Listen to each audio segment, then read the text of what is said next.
시간입니다. 마지막 시간입니다. 예수님은 어떻게 하면 하나님께서 기도에 응답해 주시는지를 잘 아셨습니다. 당신보다 먼저 신앙의 길을 걸어가며 기도로 승리한 믿음의 열조들의 모범을 통해서 예수님은 기도의 응답 방법을 아셨습니다. 또한 당신께서 구약에 이미 말씀하신 그 말씀들의 능력을 믿으셨기에 그분은 기도하실 수 있으셨습니다. 히브리서 5장 7절입니다. 그는 육체에 계실 때에 자기를 죽음에서 능히 구원하실 이에게 심한 통곡과 눈물로 간구와 소원을 올렸고 그의 경건하심으로 말미암아 들으심을 얻었느니라. 예수님은 아셨습니다. 예수님이 이 땅에 내려오시기 전에 하늘에 계셔 보니까 당신의 사랑하는 선지자들이, 당신의 사랑하는 백성들이 눈물로 우리 하나님께 통곡하며 간구하는 기도를 들어주시지 밖에 없었던 그러한 경험들을 그분이 하셨어요. 그래서 그분이 이 땅에 오셔서 기도하실 때에 그분 또한 우리 하나님에게 심한 통곡과 눈물로 간구와 소원을 올렸다라고 여기 히브리서 저자는 말하고 있습니다. 우리 하나님이 눈물에 약하시다는 것, 부르짖는 간구를 저버리시지 않으심을 아셨기에 그분은 그렇게 기도하신 겁니다. 누가복음 9장 28절에서 32절 말씀 먼저 보겠습니다. 이 말씀을 하신 후 8일쯤 되어 예수께서 베드로와 요한과 야고보를 데리고 기도하시러 산에 올라가사 기도하실 때 용모가 변화되고 그곳이 휘어져 광채가 나더라. 문득 두 사람이 예수와 함께 말하니 이는 모세와 엘리야라. 영광 중에 나타나서 장차 예수께서 예루살렘에서 별세하실 것을 말할세. 베드로와 및 함께 있는 자들이 깊이 졸다가 온전히 깨어나 예수의 영광과 및 함께 선 두 사람을 보더니 두 사람이 떠날 때 베드로가 예수께 여짜오되 주여 우리가 여기 있는 곳이 좋사오니 우리가 초막 셋을 짓되 하나는 주를 위하여 하나는 모세를 위하여 하나는 엘리야를 위하여 하사이다 하되 자기가 하는 말을 자기도 알지 못하더라. 저번에 한번 이 변화산의 기도와 겟세마네 예수님의 기도를 다시 한번 영적으로 살펴본다고 말씀드렸습니다. 예수님은 그날도 아주 피곤한 하루를 보내셨습니다. 저녁이 되려 할 때 예수님은 세 제자 야고보와 요한과 베드로를 데리시고 그 피곤한 몸을 이끌고 산에 오르셨습니다. 그들은 산 중턱에 올랐습니다. 예수님은 산에서 기도하시며 밤을 새우실 때가 자주 있었습니다. 슬픔의 사람 예수께서는 제자들에게 조금 떨어진 곳에서 심한 부르짖음과 눈물로 탄원하셨습니다. 그분은 인류를 위하여 시험을 견딜 수 있는 능력을 주시기를 기도하셨습니다. 그리고 그분은 흑암의 세력이 엄습할 때 제자들의 믿음이 약하여지지 않도록 하여달라고 저들을 위하여 간절한 마음을 토로하셨습니다. 그의 엎드리신 몸 위에 이슬이 무겁게 내려앉았으나 예수님은 그것을 개의치 않으셨습니다. 그렇게 시간은 천천히 지나가고 있었습니다. 시대의 소망에 보면 이런 말씀이 있어요. 처음에는 제자들도 열성적으로 기도하시는 예수와 함께 기도하였으나 잠시 후에 그들은 피곤을 이기지 못하고 그 일에 관심을 가져보려고 애쓰다가 그만 잠이 들어버렸다. 예수님의 기도는 계속되었습니다. 예수님은 사랑하는 제자들에게 보여주시기를 원하는 것이 있으셨습니다. 그래서 예수님은 간절하게 기도하셨습니다. 예수님은 얼마 전 당신의 고난에 대하여 말씀하셨습니다. 그러나 제자들은 그 말씀을 이해하지 못했습니다. 주께서는 제자들의 암담한 심정을 아시고 저희의 믿음이 수포로 돌아가지 않는다는 보증을 하심으로써 그들의 슬픔을 덜어주고자 하셨습니다. 예수님의 기도의 요지는 당신께서 세상이 창조되기 전에 하늘 아버지와 함께 가지셨던 영광을 제자들에게 나타나게 해달라는 것과 그의 왕국이 인간의 눈에 보일 수 있게 해달라는 것, 그리고 제자들이 그 나라를 봄으로 힘을 얻을 수 있게 해달라는 것이었습니다. 예수께서는 제자들이 당신의 신성이 나타나심을 봄으로 예수가 확실히 하나님의 아들인 것과 그의 치욕적인 죽음은 구속의 경륜의 일부라는 것을 알므로써 자기가 가장 심한 고뇌의 시간에 저들이 위로받게 되기를 간구하신 것입니다. 예수님의 기도는 상달되었습니다. 갑자기 하늘이 열리고 하늘성의 황금문이 열려 거룩한 광채가 산 위에 드리고 구주의 몸을 둘러쌌습니다. 내부에서 나오는 신성이 인성을 통하여 번쩍이고 하늘에서 임하는 영광이 교차되었습니다. 예수님의 용모는 이제 해같이 빛나며 옷이 빛과 같이 휘어졌습니다. 여기 용모가 변화되었다는 말은 내부로부터 어떤 변화가 외부를 바꾸어 놓았음을 뜻합니다. 그것은 내부에서 유래하지 않는 외적 변화를 말하는 변장과는 반대의 뜻입니다.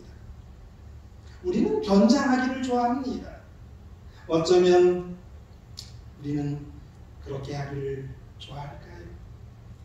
우리가 그리스도와 연합하여 변화되었으면 좋으련만 우리는 그리스도와 합한 것처럼 변장하고 살고 있지는 않습니까? 이 졸다가 주의 변화를 느끼게 된 세 명의 제자들은 눈을 뜨게 되었습니다. 두려움과 놀람으로 그들은 저희 주님께 광채나는 모습을 응시했습니다. 저들이 놀라운 빛에 견딜 수 있게 되자 그들은 예수님이 홀로 계신 것이 아님을 알았습니다. 모세와 엘리야와 함께 계셨던 것입니다. 이 장면은 주님의 영광의 나라가 축소판으로 나타난 것입니다. 그리스도는 왕이요, 모세는 부활한 성도들의 대표자요, 엘리야는 살아서 승천한 변화된 자들을 예표하고 있는 것입니다. 예수님이 세상에서 너무나 지쳐 계셨고 그래서 하늘의 위로가 필요되었습니다. 또한 예수님께서 제자들에게 당신의 신성의 모습을 보여주기를 원하는 기도의 응답으로 하늘이 열렸고 예수님이 신성이 그에게 밖으로 표출되고 엘리야와 모세가 임하는 것입니다. 이제 하늘은 그 사자들을 예수께 보냈다. 그들은 천사가 아니요 고통과 슬픔을 당하는 사람들, 그러므로 지상생애에서 시련을 당하시는 구주를 동정할 수 있는 사람들이었다. 사람만이 당시 예수님을 동정할 수가 있었습니다. 예수님이 걸으시는 그 고독하고 힘든 그 길을 온전히 알 수 있었습니다. 천사는 그걸 알 수 없어요. 왜냐하면 그 길을 걸어가 본 적이 없기 때문에 그래요. 예수님의 길을 가본 사람이 예수님을 동정할 수 있었던 거예요. 위로할 수 있었던 거예요. 예수를 동정할 수 있는 사람, 예수가 동정할 수 있는 사람, 예수 때문에 고독할 수밖에 없던 사람들, 예수님 위에서 홀로 갈멜산 위에 섰던 엘리야, 남을 구원하기 위해 자기를 포기할 수 있었던 사람 모세, 그러한 사람들이었기 때문에 하늘에 올라간 것이고 이 힘든 때에 예수님을 위로할 수 있었던 분이었던 것입니다. 그러나 엘리야와 모세는 무엇보다도 기도의 사람들이었습니다. 그들이 승리할 수 있었던 유일한 비결은 그들 또한 예수님처럼 기도의 사람들이었다는 것입니다. 기도의 사람들은 고독의 사람들이었습니다. 기도의 사람들은 슬픔의 사람들이었습니다. 그러나 그들은 그 기도로 승리하는 사람들입니다. 그런데 여기 육신을 이기지 못하고 피곤을 이기지 못하고 그 일에 관심을 가져보려고 애쓰다가 그만 잠이 들어버린 제자들이 있습니다. 그러므로 그들은 큰 손실을 입었습니다. 제자들은 잠이 들어 정신이 없었습니다. 그리스도와 하늘 사자들 간에 있었던 말에 대해서 거의 듣지 못하였다. 깨어서 기도하지 아니함으로 말미암아 그들은 하나님께서 저에게 주시길 원하셨던 것, 즉 그리스도의 고난당하심과 그 뒤에 따르는 영광에 대한 지식을 얻지 못하였다. 그들은 예수의 자아희생에 참여함으로써 저의 것으로 삼을 수 있었던 축복을 잃고 말았다. 그들이 계속 기도하였으면 얼마나 좋았을까요? 그러나 그들은 기도하려고 애쓰다가 잠이 들었습니다. 하마터면 그들은 모세와 엘리야와 영광을 입고 계신 예수님을 보지 못할 뻔했습니다. 이 기도하지 못하는 병, 그것은 언제나 인간의 가장 큰 실패의 원인입니다. 그것은 육신의 피곤함에서 오는 것이고 인간의 안일함과 편안함에서 오는 것입니다. 그런데 그것은 치료가 잘 안 되는 병입니다. 이 세 제자는 예수께서 기도하시고 계실 때 잠이 들고 말았는데 그들은 겟세마네 동산에서도 똑같은 실패를 반복하고 맙니다. 누가복음 22장 39절에서 46절이에요. 예수께서 나가사 습관을 따라 감람산에 가시며 제자들도 따라갔더니 그곳에 이르러 그들에게 이르시되 유혹에 빠지지 않게 기도하라 하시고 그들을 떠나 돌 던질 만큼 가서 무릎을 꿇고 기도하여 이르시되 아버지여 만일 아버지의 뜻이거든 이 잔을 내게서 옮기시옵소서. 그러나 내 원대로 마옵시고 아버지의 원대로 되기를 원하나이다 하시니 천사가 하늘로부터 예수께 나타나 힘을 더하더라. 예수께서 힘쓰고 애써 더욱 간절히 기도하시니 땀이 땅에 떨어지는 빗방울같이 되더라. 기도한 후에 일어나 제자들에게 가서 슬픔으로 인하여 잠든 것을 보시고 이르시되 어찌하여 자느냐 시험에 들지 않게 일어나 기도하라 하시니라. 똑같은 육신이었습니다. 예수님은 제자들과 하나도 다를 바 없는 육신을 쓰셨습니다. 앞에서 말한 것처럼 변장으로 육신이 되신 것이 아니라 변화된 성육신 하신 인간 예수님이십니다. 똑같이 피곤한 상태였습니다. 사실 예수님이 더 피곤하셨을 것입니다. 그러나 그분은 기도하기를 쉬지 않으셨습니다. 그러나 제자들은 기도하기를 실패했습니다. 어쩌면 육체적인 노동을 하는 사람들이 더 피곤할 텐데도 편하게 일하는 사람보다 더 많이 기도할지도 모릅니다. 병은 완전히 치료하지 않으면 또 발생할 수 있습니다. 그래서 이 제자들은 이와 똑같은 실패를 두 번이나 하는 것입니다. 예수님께서 겟세마네 동산에서 기도하는 장면을 이렇게 좀 그림으로 찾아봤더니 이런 그림이 있었습니다. 성지에서 찍은 사진이라는데 이런 조형물이 성지에 있나 봅니다. 안성에 가면 미린의 성지라고 하는 성지가 있대요. 김대건 신부님의 묘지와 또 이때에 있었던 여러 순교한 성인들, 그들은 성인들이라고 부르죠. 그들의 무덤이 몇 곳 있는 곳인데요. 여기에 가면 미리네라고 하는 뜻이 무슨 뜻인지 여기 나오는데요. 은하수라고 하는 뜻인데요. 이은 천주교 신자들이 피운 불빛 같은 그들의 희생이 불빛같이 은하수처럼 보인다라고 해서 미리네 성지라고 한다고 그래요. 그런데 이제 여기 이제 예수님이 기도하는 장면, 이렇게 기도하는 조형물이 있고요. 저 밑에 하나의 또 조형물이 있는데 그 예수님 앞에는 예수님이 그때 드리신 기도가 이렇게 좀 좋은 글씨가 아닌 글씨로 적혀 있고요. 그리고 저 밑에 있는 게 이런 그림이에요. 예수님의 제자들이 자는 그림이에요. 한 사람은 돌에 기대고 나머지는 둘이 아예 뻗어서 예수님이 조금 있으면 잡혀가는데도 이렇게 자고 있었다라고 조형물을 이렇게 해놓은 것을 제가 봤는데, 꼭 한번 이것 말고도 여러 예수님의 그 고난의 순환 고지들의 모든 것들을 다 이런 식으로 해놨기 때문에 한번 가봐야겠다. 참 아름다운 곳이다라는 걸 봤습니다.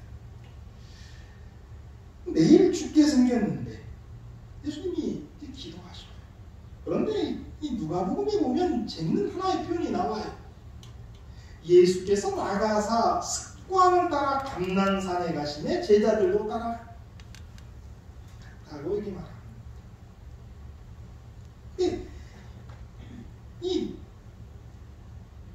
그래 겟세마네 기도, 감난산에서 기도하실 때에 그냥 특별한 하나의 표현을 우리가 볼 수 있지 않습니까? 그것은 뭐냐면 습관을 따라갔다는 거예요. 습관을 따라 기도하러 갔다. 많은 한국어 번역은 이 습관을 따라 기도하라고 하신 것을 늘 하신 대로라고 번역을 했어요. 이 말씀을 역으로 생각하면요, 습관이 없으면 겟세마네 동산의 기도와 같은 기도는 없었다는 거예요. 늘 기도하지 않던 사람은, 늘 기도하러 가지 않는 사람은 그런 기도를 드릴 수도 없고 할 수 없다는 걸 보여주는 거예요. 그러니까 겟세마네의 그 기도, 예수님이 승리를 얻으신 그 기도가 습관 때문에 가능했다는 거예요. 우리는 얼마 전에 이 기도를 살펴본 적이 있습니다. 1시간의 기도가 가장 고통스러운 15시간을 견디게 할 수 있다. 더 주여서라도 십자가에 달리셨던 그 6시간을 버티게 하는 것이 그 1시간의 기도였다. 그 기도가 너무 간절하고 힘에 버겨워서 그 1시간도 15분씩 쪼개서 기도했던 사실을 우리는 생각해 본 적이 있습니다. 그런데 오늘 제가 강조하고 싶은 것은 그렇게 간절한 겟세마네의 기도를 가능하게 했던 것이 무엇이라고요? 습관의 힘이었다고요. 예수님이 이제 내일 돌아가시는데 마지막 이제 정말 기도하러 가시는 건데, 근데 그 모습을 그냥 습관을 따라갔다라고 성경은 말하고 있는 거예요.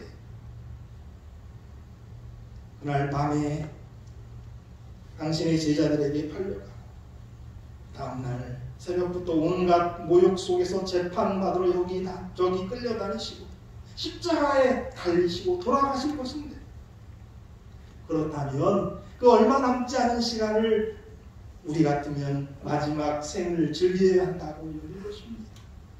만나는 건 먹고 사랑하는 사람과 시간을 보내겠다라고 우리는 생각할 거예요. 그런데 사실 예수님도 그렇게 시간을 보내시는 것은 사실입니다. 그래서 마지막 만찬을 그의 사랑하는 제자들과 함께 먹으셨습니다. 단순하지만 귀한 식사였고 의미 있는 예식이 되도록 하셨습니다. 그리고 제자들과 함께 마지막의 시간의 일부분을 걸어서 그가 자주 찾던, 그가 습관적으로 가던 겟세마네 동산으로 걸어가셨던 것입니다. 제자들이 느끼기에는 뭐 특별할 것이 없는 여느 때와 같은 그런 저녁이었을 수 있습니다. 제자들은 내일 그분의 스승이 그렇게 십자가에 돌아가실 것이라고는 추호도 생각하지 않았습니다. 또 기도하러 가시는, 아마 어떤 제자는 그럼 우리는 좀 눈도 붙이고 다른 제자들과 수다도 떨 수 있는 그런 시간이 주어지겠구나 하고 생각했을 법도 합니다.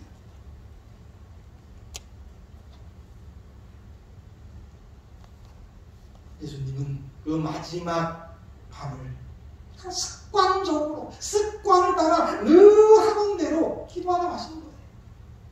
그리고 그 기도가 예수님을 승리하게 했단 말이에요.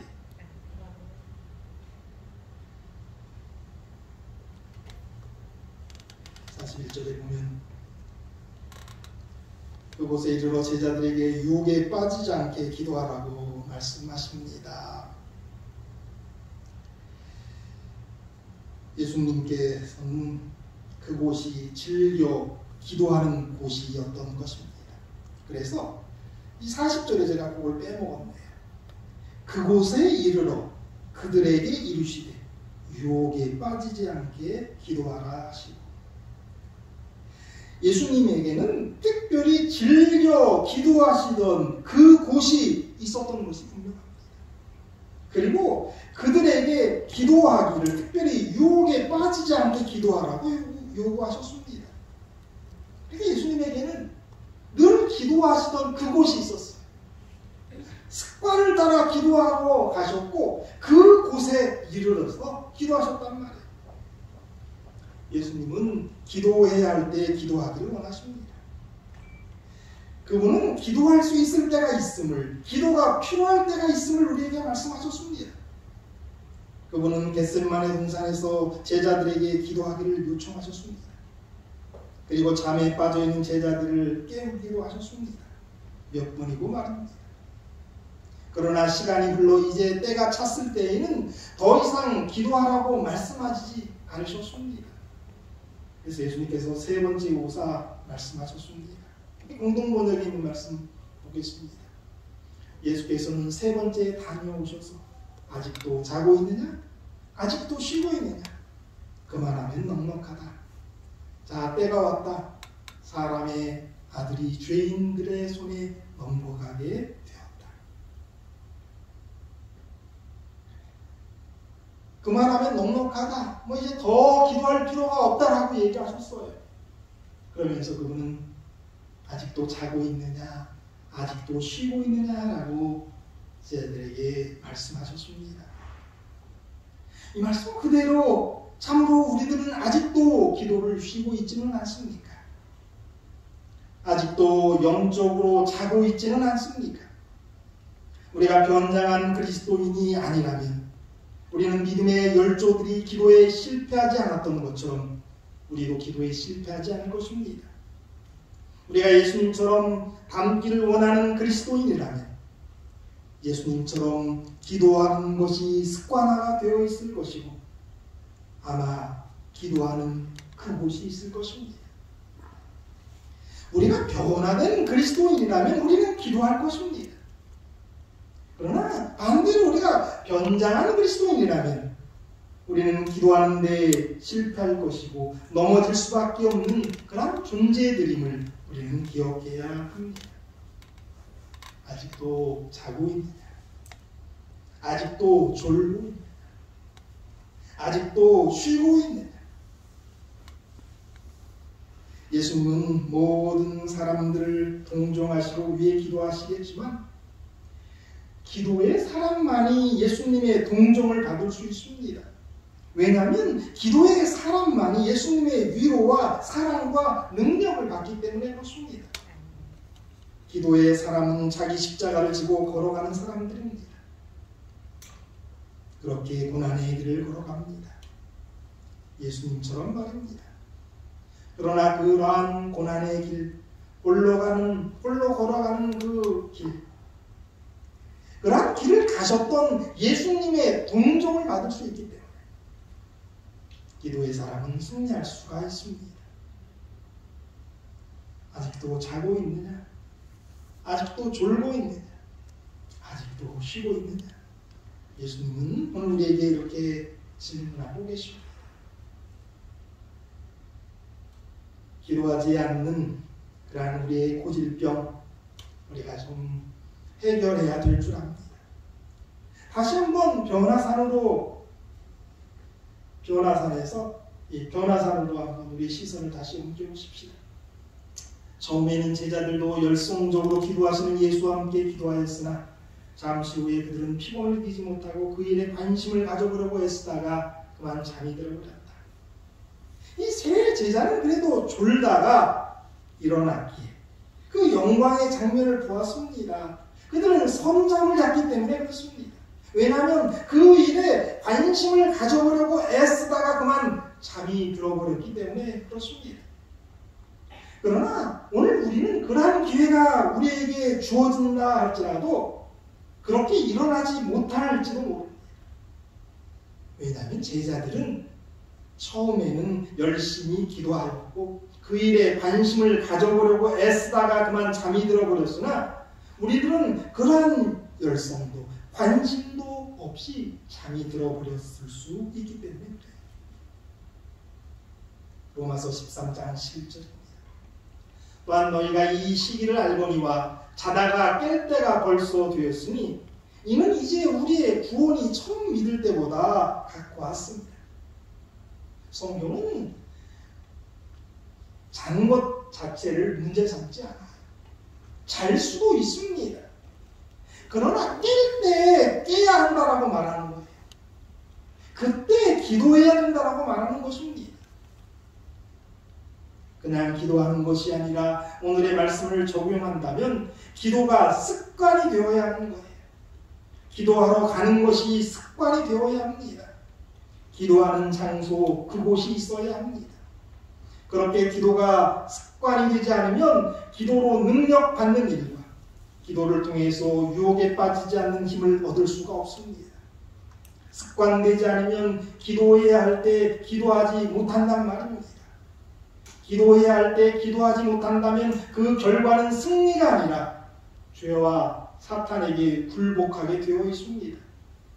우리 모두가 기도가 하나의 행사가 아니라 남에게 보여주는 쇼가 아니라 정말 하나님을 만나는 습관이 되기를 바랍니다. 아멘. 여기 승리의 비결이 있습니다. 예수님이 보이신 그 모범, 그것이 승리의 비결입니다. 한 겨울에 추위와 굶주림에 지친 할아버지 한 분이 한 교회에 찾아왔습니다. 그분은 자주 찾아오는 예사 거림과 다르게 조용히 자리에 앉더니 한참 기도를 했다고 합니다. 이윽고 가냘픈 어깨가 흔꼈습니다. 얼굴에는 눈물과 콧물이 뒤뚱겨 흘렀습니다.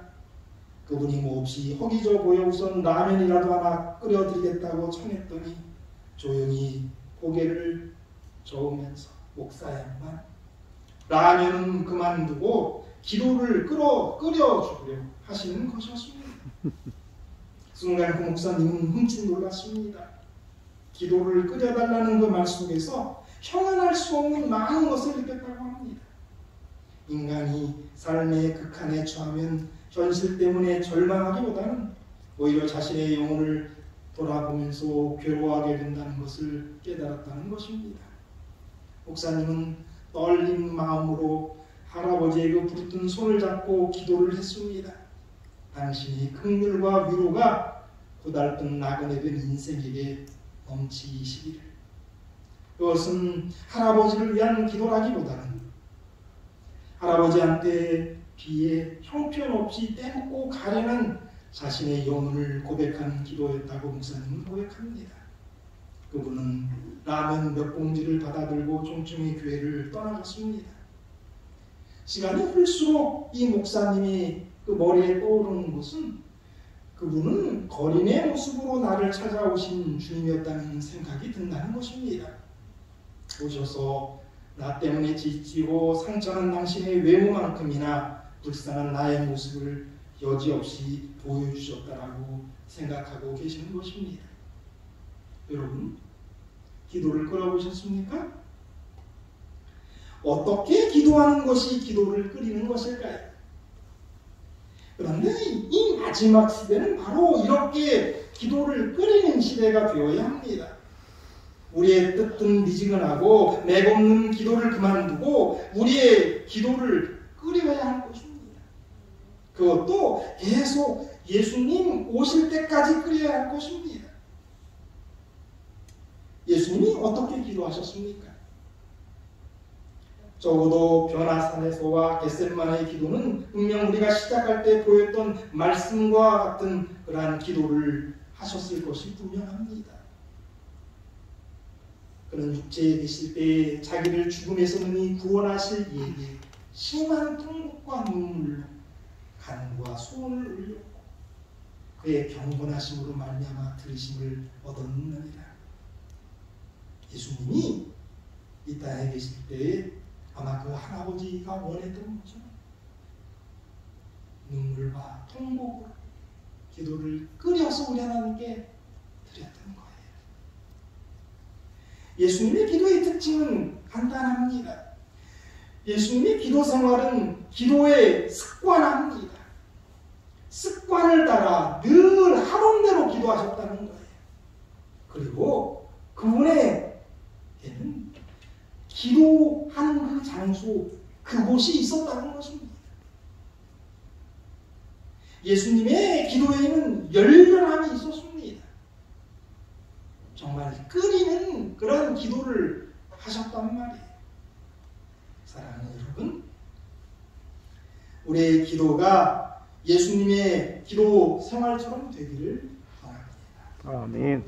예수님의 기도처럼 정말 그런 끓이는 기도, 끓는 기도, 뜨거운 기도, 그러한 기도가 우리의 기도가 되었으면 합니다. 아멘. 예수님의 모본을 따라서 우리도 늘 하던 대로 습관대로 기도하고 기도의 장소가 있고 우리의 기도에 열렬함이 뜨거움이 있는 그러한 기도가 되시기를 바라면서 오늘 말씀 마치겠습니다. 기도하겠습니다. 하늘 계신 아버지, 예수님의 여러 기도들을 하나하나 살펴보았습니다. 예수님은 인간으로서 우리에게 가장 귀한 기도의 모본을 보여주셨고 기도로 승리하셨음을 오늘 우리는 계속해서 보았습니다. 오늘 특별하게 그분이 습관적으로 기도하셨다라고 배웠습니다. 그 습관이 우리의 습관이 되게 하여 주시옵소서. 그분의 기도에 열렬함이 있음을 배웠습니다. 눈물과 통곡으로 우리 하나님께 기도하셨습니다. 우리 또한 그러한 뜨거운 기도가 우리의 기도가 되게 하여 주시옵소서. 기도로 승리하게 도와주시고 기도로 병낫게 도와주시고 기도로 구원함 받는 저희들 되게 하여 주시옵소서. 예수님의 이름으로 기도드립니다. 아멘.